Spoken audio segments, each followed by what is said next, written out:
Berapa atasanmu sanggup memberi gaji sehingga begitu enteng kau tinggalkan solatmu?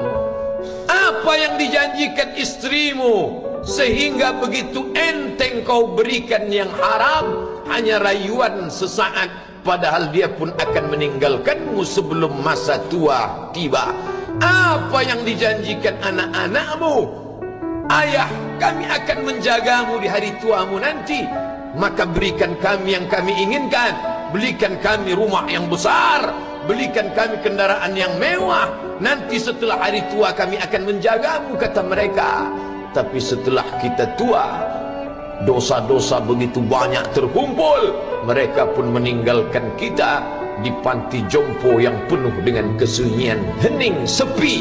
Suara cucu tak terdengar menangis, karena mereka pun malu mengakui kita sebagai orang tua. Suapkanlah yang haram ke mulut mereka, berikanlah yang batil ke dalam perut mereka. Itu hanya akan menjadi azab di dunia sebelum hari kiamat tiba. Ish masyikta, hiduplah sesuka hatimu. Ish masyikta, apa yang mau kau makan, makanlah. Apa yang akan kau bekerjakan, kerjakanlah. Fa innaka mayyit, tapi ingat, kau akan menjadi mayat, kau akan mati.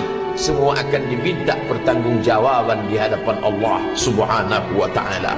Hari ini orang boleh tertawa, hari ini orang boleh merasa dunia dia yang punya, tapi sampai masanya yang hijau akan berubah menguning, yang kuning akan mati, yang mati akan menjadi debu, yang debu ditiup angin hampa tak bermakna. Lalu apa yang akan dibawa menghadap Allah Subhanahu wa ta'ala?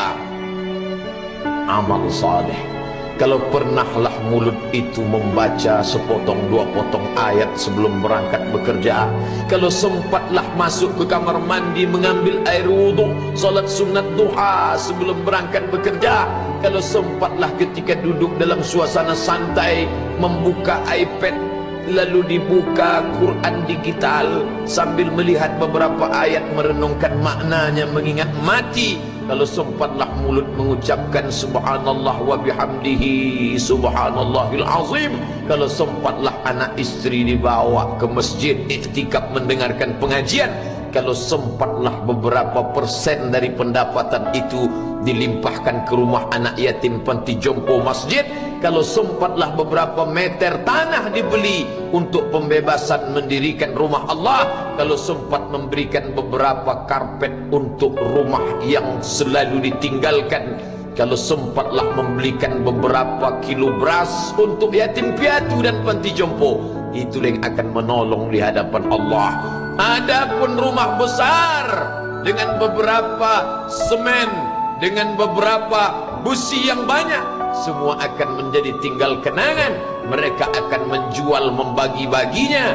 Tanah yang dulu harganya semeter 100.000 sekarang sudah menjadi 5 juta. Mereka akan bagi-bagi itu semua kepada ahli waris. Lalu kita hanya membawa 3 helai kain tipis yang tidak berjahit, dan itu semua menjadi milik orang. Kalau dulu mereka kita didik dengan pendidikan yang baik, di tengah malam mereka bangun menetes air matanya, lalu dia berdoa, Rabbighfirli wa liwalidayya warhamhuma kama rabbayani shaghira, seperti tetesan embun di tengah gurun Sahara yang panas.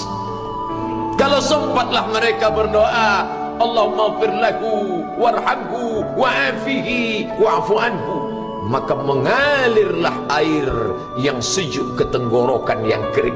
Kalau sempatlah mereka membeli makanan, diundangnya anak yatim, diusapnya kepala, ya Allah, terimalah sedekahku ini untuk almarhum ayahku, almarhumah bundaku. Aku tak dapat membalas budi baik mereka, ya Allah, mereka sudah mendahului aku. Maka akan mengalirlah itu sebagai berlipur lara di tengah alam barzah sementara kiamat tiba. Tapi kalau mereka hanya dididik dengan keduniawian, dididik dengan kemewahan, disumbat mereka dengan materi, tak pernah diingatkan pada mati. Ketika kita mati, mereka pun juga akan mati perasaan ingatannya. Paling celaka lagi, mereka mengingat kita dengan mengantarkan bunga, mereka mengingat kita dengan pakaian hitam, mereka mengingat kita dengan suara musik. Mereka mengingat kita dengan memajang foto kita besar-besar di dalam rumah, dan itu hanya menjadi penghalang rahmat Allah turun. Tidak berkesan sedikit pun. Mereka sedang menyangka kalau dinyanyikanlah lagu kesenangan kita, terobat rindu hatinya. Kalau dipajangnya foto kita, dilingkarkannya karangan bunga, puas rindunya. Padahal itu tidak membuat pengaruh apapun kepada kita di alam barzakh. Maka sayang, buatlah sayang yang mengingatkan sesudah mati. Kalau rindu, buatlah kerinduan yang membuat dia akan tetap mengalir sebagai satu amal sesudah kematian. Idza matal insan, kalau manusia mati, inqata'a. Dulu rajin membaca Quran, berhenti. Dulu rajin salat tahajud, berhenti. Dulu rajin menghatamkan segala yang baik-baik, berhenti. Tapi ada yang tetap mengalir. Di antara yang mengalir itu adalah sedekatun jariyah. Sempat membelikan beberapa bungkus nasi. Nampak orang tua di panti jompo menyuap nasi itu, menggeletar tangan mereka karena usia lanjut, menetes air mata. Kita bukan sedang melihat orang tua, kita bukan sedang melihat orang lain. Saat itu kita sedang melihat potret diri kita 30 tahun yang akan datang. Di mana aku 30 tahun akan datang? Surga, kenikmatan yang luar biasa, tapi dia tidak akan dimasuki oleh orang yang biasa-biasa. Solat biasa, baca Quran biasa, zikir biasa, untuk mendapatkan yang luar biasa, maka itu bukan perimbangan ibadah yang fair.